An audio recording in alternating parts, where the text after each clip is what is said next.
আসসালামাইকুম। আমরা একটা মসজিদে আসলাম, ঢাকা। জায়গাটার নাম কি? মুগদা। ঢাকা মুগদা মসজিদে আসলাম নামাজ পড়ার জন্য শুক্রবারের দিন। এখন মসজিদের পাশেই সেই ছাদের থেকে, তিনতলা ছাদের থেকে কবরস্থানগুলো দেখা যাচ্ছে।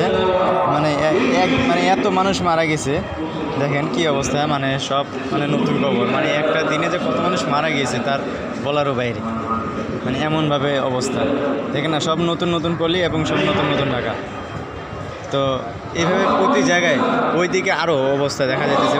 ওই যে ওই পাশে ভরা একবারে পাশে, ঠিক আছে, ওই কোনার মধ্যে একেবারে ভরা দেখা যাইতেছে।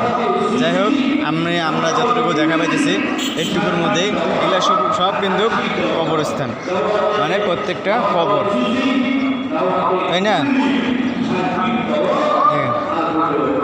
প্রত্যেকটা সাইনবোর্ডে দেওয়া আছে নাম। এই জায়গায় এই অবস্থা, তাহলে পুরো বিশ্বে মুসল্লি ভাইদের জন্য কত রকমের কবর খোঁড়া হয়ে গেছে আজকে এই দিনে, তাহলে চিন্তা করেন। ধন্যবাদ সবাইকে, রাখি। আসসালামু আলাইকুম।